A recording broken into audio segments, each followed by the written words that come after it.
All right. Did you make it to the end of the questions? Did anyone make it through question 8? Anyone make it through 8? Oh, then we have to ask. I think Barb Carew was going to answer it for us.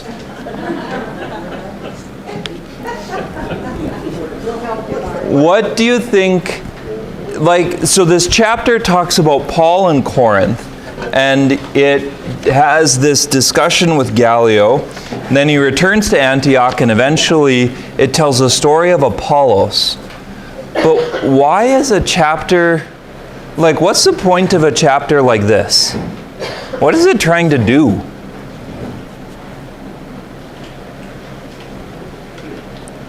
Teach us how to spread the gospel. To teach us how to spread the gospel? How so? We go to everyone. We go to everyone. That would be part of it, yeah. What else? I think maybe just the fact that he had the help from all the other people. Paul had help from all of these other people. Yeah, say more about that. That's good.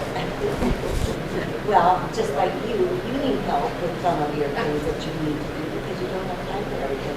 So that's where Anne comes in, or Paul comes in, or whatever. Because I think that's what the case with this chapter, that he had the help.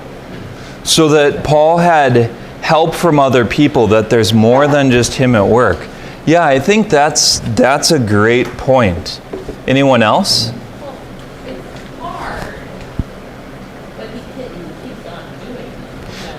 He's the person of God. That Paul perseveres in the midst of trials, and he gets some encouragement from the Lord, right? He has this vision. What does that tell us is most likely about Paul? Maybe he was getting frustrated. He could have been getting frustrated. My suspicion is that he was becoming kind of discouraged. He keeps trying to reach out to the Jews, and it goes about as well as throwing rocks at, something that's going smoothly, right? It's not a smooth process. So Paul seems to get discouraged, or at least need some encouragement. And that's important. I think that's another great point that Angie makes, because we don't think of St. Paul as getting discouraged. Do you? We've sort of lionized Paul into this great missionary, and he is a great missionary.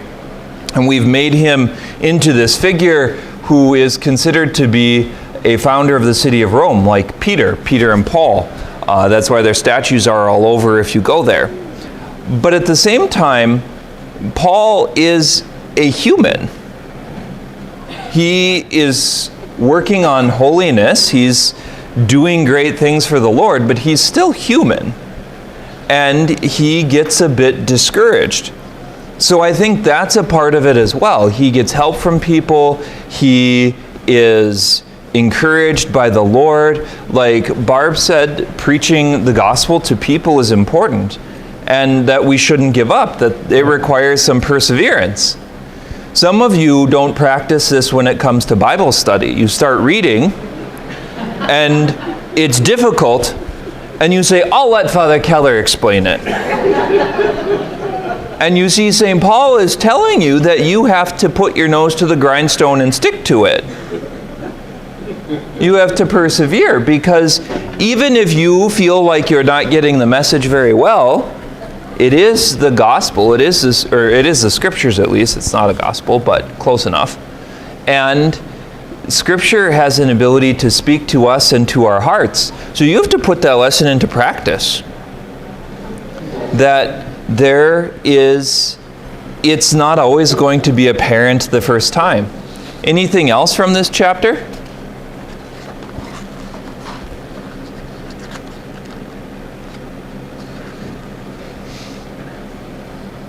I mean, this is one of those that there aren't necessarily a lot of right answers, but there aren't a lot of wrong answers either. It's meant to be more like, how does it speak to you? What does it say to you? And that's important, because actually this chapter is relatively short. So St. Paul heads to Corinth, And Corinth is on the island of? No, Greece is a country, not an island. Corinth is on the island of Achaia. That one's mentioned several times. It is in Greece, and it's not too far from Athens. Corinth has a port. Did anyone catch what the port city's name is?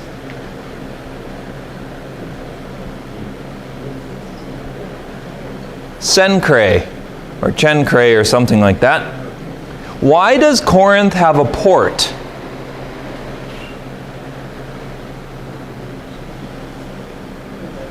You have to think about this. What's the purpose of a port? Trade. It's where ships dock.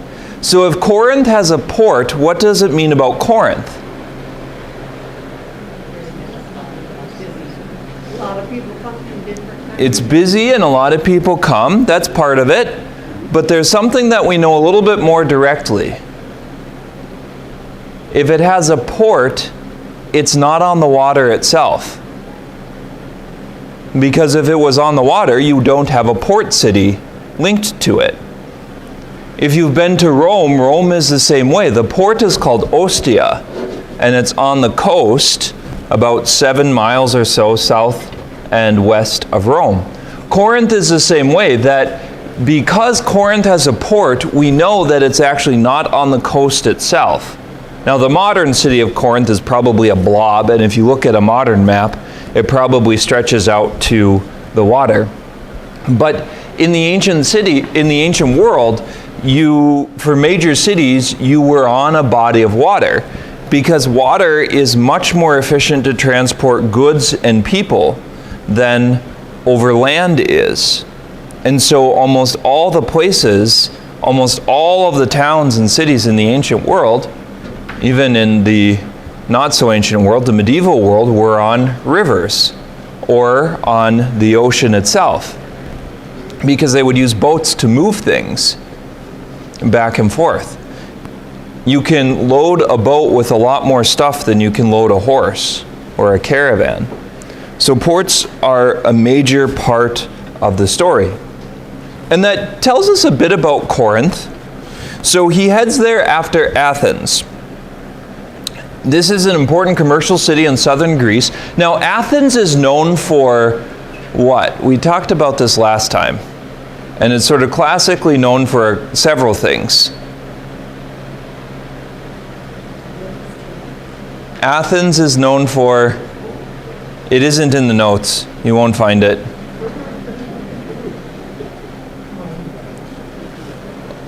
Who lived in Athens? Who are some of our famous peoples?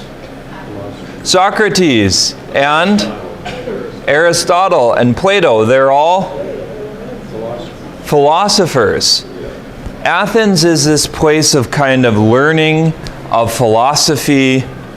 Has anyone heard of Sophocles? What did Sophocles write? Greek drama. Like plays. They were famous for plays, for theater, for poetry, for philosophy.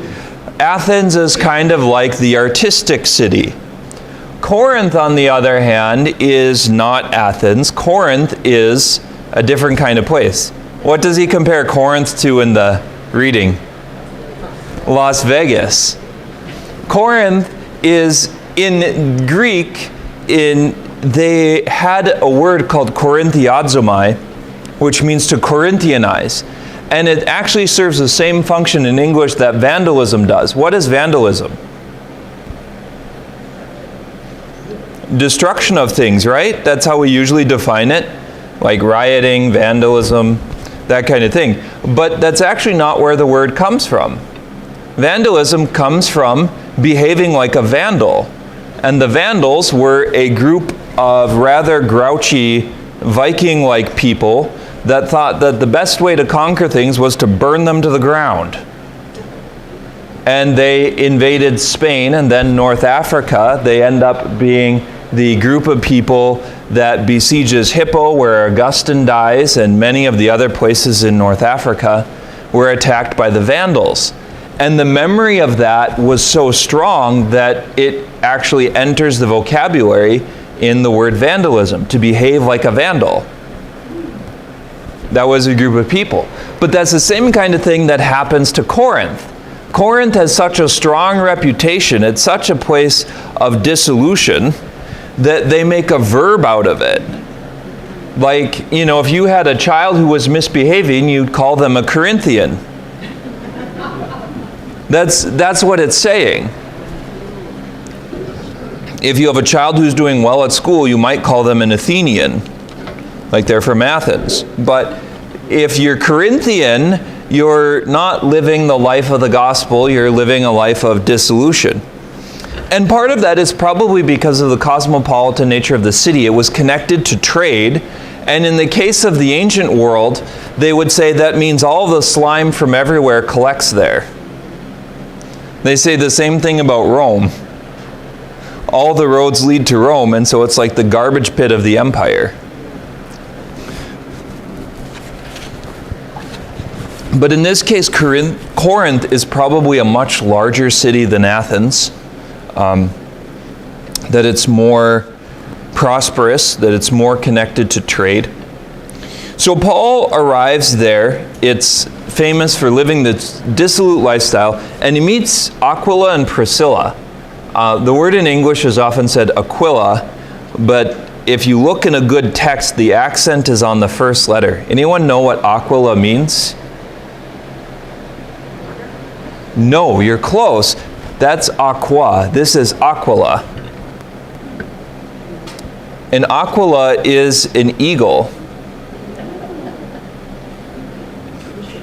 So, Sunday readings by the Acts of the Corinthians, is that what was that? The Sunday readings?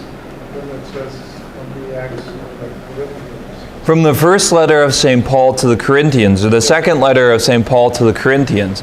So what happens is Paul goes there on this journey, this second missionary journey. He's going to be in Corinth for a while, and then he sails back to Syria and Antioch.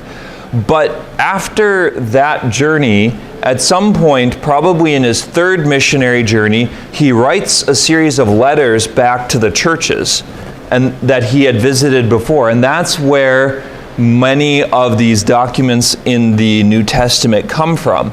So St. Paul writes his first letter to the Corinthians from Ephesus, and his second letter to the Corinthians from Macedonia, I think. So it's not, those letters are kind of describing or addressing issues that have arisen in the Corinthian church, but probably after he was there. Like he leaves for a while, and then he's on his way back, and he writes these letters to the church in Corinth. And he does the same thing for Thessalonica and Philippi and many of the other cities that he visited. The Galatia, I think those churches were like Iconium, Lystra, Derbe. I think those are all in Galatia as far as a region. So sometimes he wrote letters to a region, and he actually says in a couple of them, like, take this letter and send it to your neighboring churches. And the early churches begin to exchange letters, the writings of the apostles in a sense. And that's part of what forms the foundation of the New Testament. That people who knew Jesus, eyewitnesses, were writing their recollections. And the most famous, the most accurate of these eventually get collected into the four Gospels that we have. And then there were this series of other writings from apostles that end up as part of the New Testament. And a lot of them are these letters that were being sent from one church to another church. Like St. Paul will write a letter to the Romans, probably sometime after he visits Rome for the first time. The end of his life isn't as clear. He seems to have gone to Rome, and then by tradition, it doesn't say it very well, but by tradition he actually ends up going all the way to Spain and then coming back to Rome, that he visits southern Spain. So Aquila and Priscilla are two Jews, and they're from Rome. Why did they end up in Corinth?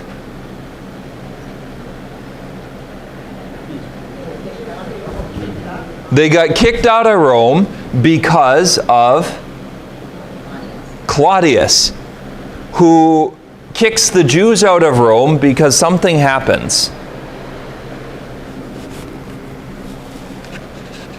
They get into a fight about Chrestus, which almost all historians with a brain think is a misspelling or the name Christus, like Jesus as the Christ.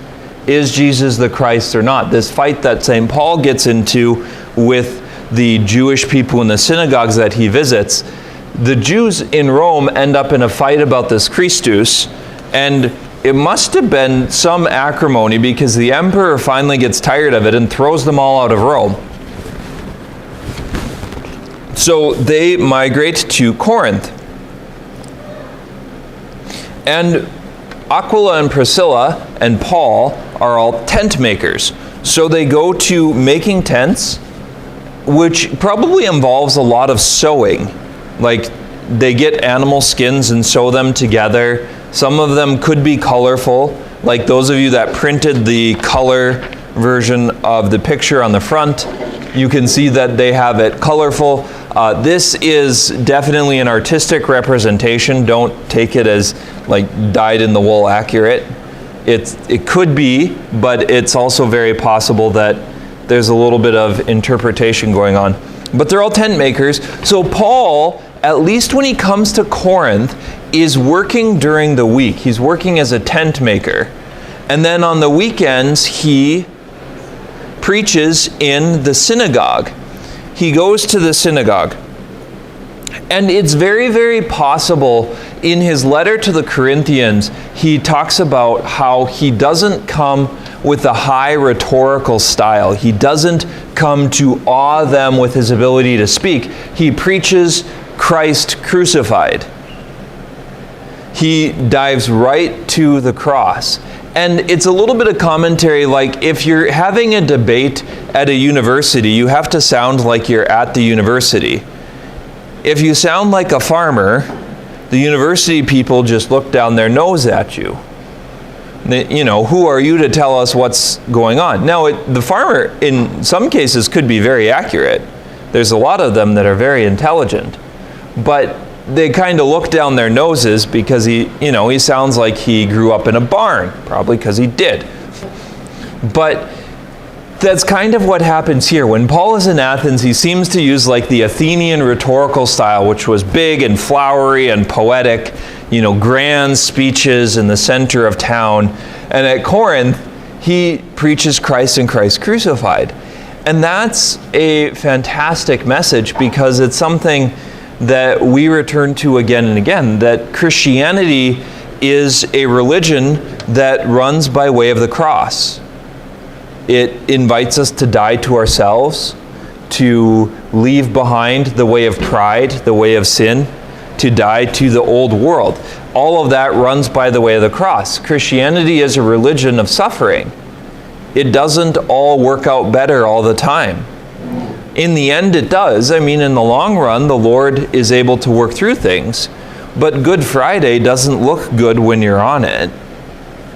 It only looks good when you look back at it from Easter. Otherwise, it looks like defeat. So Christianity is a religion that runs by the cross. It seems to be what St. Paul is preaching about in Corinth. And I would suggest to you that as we look at this time in Corinth, a great text to read is like Paul's first letter to the Corinthians.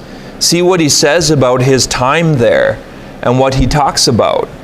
He addresses some of the moral issues of the city quite strongly in terms that are very familiar to us today. Corinth wasn't all that different than modern day America as far as morality goes. They were pretty loose cannons. So he goes to the synagogue on the Sabbath day. He preaches there sort of week after week to Jewish people and also to some Greek people. They could be God-fearing, so they could be Greeks who came to the synagogue as well. That's kind of one category that has come up in the book of Acts repeatedly. It could be that he's begun to preach to the Gentiles somewhat too, especially in his tent making, in his business. And then Silas and Timothy arrive. I'm not sure exactly where they come from. I forget, but it seems like he must have left them in Macedonia, in northern Greece, before he went on his journey toward Athens. Because he got kicked out, or he left, but they didn't seem to have aroused as much suspicion.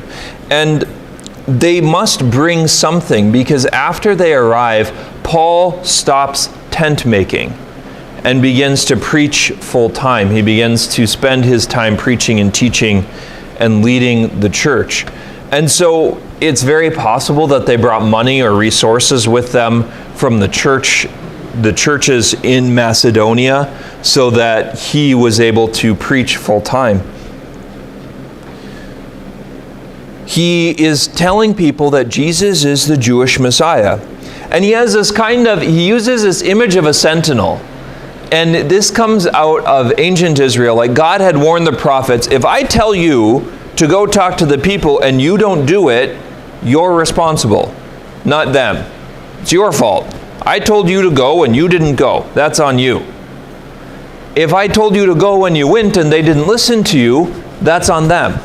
You did your job. You did my will. You were supposed to go and you were supposed to teach, but if they don't respond, that's their responsibility.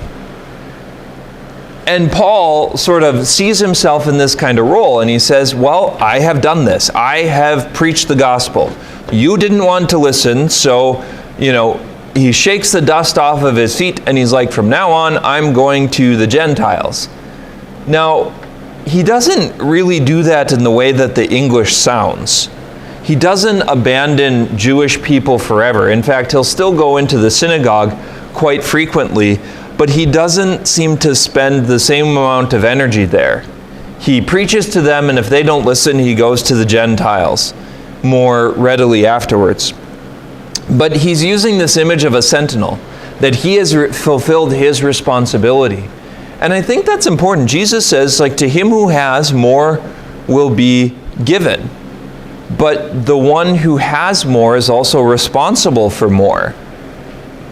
When you enter into the life of grace, there is a lot more to it. It's beautiful, and it's an incredible thing to live life with the Lord. But you also become more responsible for listening to Him. So you don't expect a 2-year-old to grasp the gospel all that well because they're 2. On the other hand, if you have a 15-year-old, you expect them to listen to you, to hear what you have to say. That's kind of what Paul is saying, that he has preached, he has done what God has asked him to do, and so he's not responsible for their lack of faith. So they throw him out of the synagogue, they reject him, but then he does something kind of odd. What does he do? This probably shouldn't make sense to you as a modern person. He goes to the house of Titus Justus, who lives next door. Now, one would think that if you got thrown out of the synagogue and you started preaching in the next door neighbor's house, that people in the synagogue can probably still hear you. Right? If you got thrown out of a church today, would you build a house right next door? But St. Paul goes to the house next door. And in the ancient world, the house next door very likely could have even shared the same wall as the synagogue. Because buildings were often like this agglomeration. It was just conjunction of things. Your wall of your house was often the wall of your neighbor's house too. Buildings were attached to each other. When they're made out of stone, you can do that a bit more readily, and they didn't build nearly as tall as they built out, because stone is heavy and getting it up to a second level is hard. But he goes to the house next door, and it notes that Crispus, who's a synagogue official, I should have looked this up in Greek. what it actually says. Because the synagogue official, it seems like we should call them a rabbi. And I wonder if it's a similar word used for rabbi in the Gospels, but here they're saying synagogue official. But the leader of a synagogue was a rabbi, so I would think synagogue official is a rabbi. That makes sense to me. But Crispus is the synagogue official, and he and his family come to faith, so they're baptized. And then Paul has this vision, like we said earlier, of the Lord appearing to him. Now, it's most likely using the Lord, meaning the Lord Jesus, that Jesus appears to him. And he is told to go on speaking, to not be afraid, to reject a way of fear. And it's kind of funny because the vision says, I have many people in this city. And this is something where we have to rearrange our heads a little bit, because the church in Corinth probably wasn't like 10,000 people that Paul is a part of. Maybe it was a few hundred. But churches were small, especially at this time. They weren't the giant edifices that you think of in much of Europe. That's medieval Christianity and Baroque Christianity. Like that comes much later. Churches in the early world like this were often house churches. People that were wealthy would allow the Christians to meet in their home. But none of you have a home that you could host Holy Spirit in, I don't think, right? Would any of you be willing to host Sunday Mass at your house? We wouldn't all fit like in your living room, right? Well, it's kind of the same thing in the ancient world. And so we have to reframe how we think about it a little bit, because I imagine all the time, like Paul's letter to the Corinthians, some massive church where pulls up a big scroll and reads out to lots of people. And it probably wasn't like that. It was probably much more, maybe a few hundred people. And that was considered a lot. And that the Lord has a lot of people in this place. He ends up staying for a year and a half, which is very different than some of the other places that he's been. I forget, there was one other city in Greece where I think it said he stayed for a year. But here he stays for a year and a half. So there must be some success in his mission. People must be responding. It can't all be Jewish people who are rejecting the message. It has to be at least somewhat people that are hearing and listening. So he starts training them.